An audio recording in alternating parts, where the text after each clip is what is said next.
when Tulsi Gabbard makes these disclosures and the mainstream media says, oh, this is revenge, this is cynical, you can't do this, there's another narrative. And the other narrative that the people are seeing is that when Hillary Clinton in the campaign and during the first months of the Trump administration and Obama said 17 intelligence authorities have sworn that Donald Trump colluded with Vladimir Putin. Now we're learning that 17 intelligence authorities never said that. They said the opposite. They went to Brennan, they went to Clapper, and they said, look, you ordered us to find collusion. We could not find any collusion. What did Brennan and Clapper do? They went into the White House and said, these are what we think. What do you want to do? And then now we're into a he said, she said. They say Obama said, give me a different intelligence appraisal. And Obama says, well, they gave me the appraisal. But either one of them is lying. And when you get Comey into the equation, he's got a lot of problems.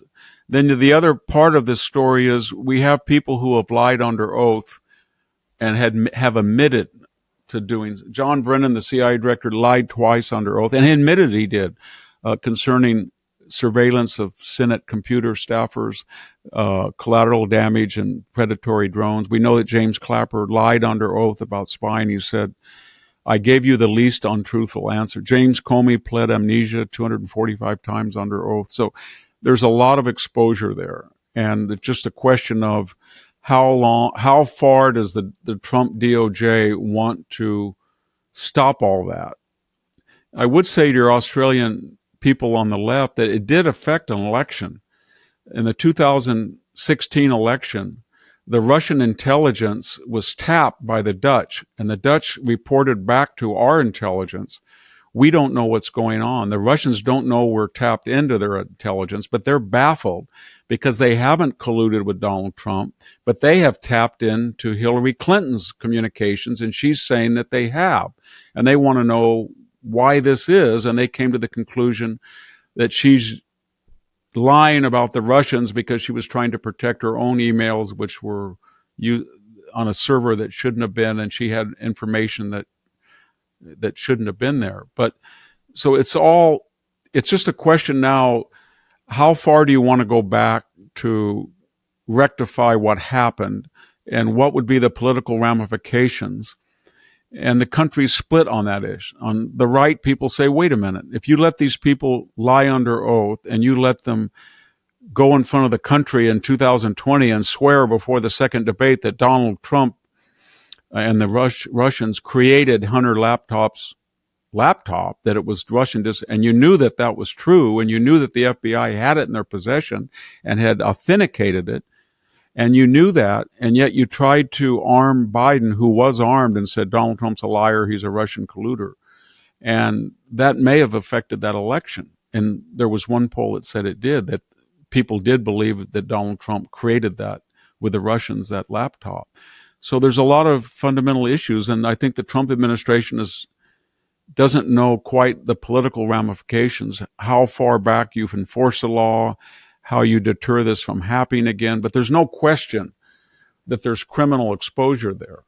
And when Obama was asked about it, he just said, well, the election was very controversial. And Brennan Clapper just said, I'm confused. I don't know. I didn't do anything. I don't know what went on. The FBI colluded with Facebook and Twitter to suppress knowledge of the laptop's authenticity. So I guess part of the problem, just to finish this too long excursus, but no one has ever tried to remove a major party candidate from the ballot. 25 states tried to remove Donald Trump. No one has ever raided an ex-president's home, and they took out 14,000 documents, and they found 102 that were classified, 0.001 or something.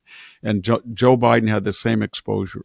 No ex-president and leading presidential nominee has ever had 93 criminal indictments. Now we know that Fani Willis, Alvin Bragg, Jack Smith coordinated with the White House. Nathan Wade was in the White House the same day that Jack Smith was appointed, the same day that Michael Colangelo, third in the DOJ, went to work for Alvin Bragg. So we've never seen any of this. We've never had a president was impeached twice, tried as a private citizen. And so what do you do about it? And do you bring it back up, or do you just say, well, that was an aberration? But if you're disinterested and analytical and empirical, it was much worse than Watergate. You had the FBI and the CIA and the Director of National Intelligence coordinating with Hillary Clinton to destroy a campaign. And then when he was president, those same actors reemerged to further that narrative and get Robert Mueller, who knew there was no collusion, to spend 22 months and $40 million to find nothing, no culpability, and basically ruined the first 2 years of the Trump administration. And so there we are. And I think everybody's torn. What do you do about it? It's so huge and gargantuan. If you came from Mars and just said, "Oh my God, this was a coup," but yet to dig all this up and go through it, everybody said, "Oh my God, I don't want to go through this again." And that's what people are torn about.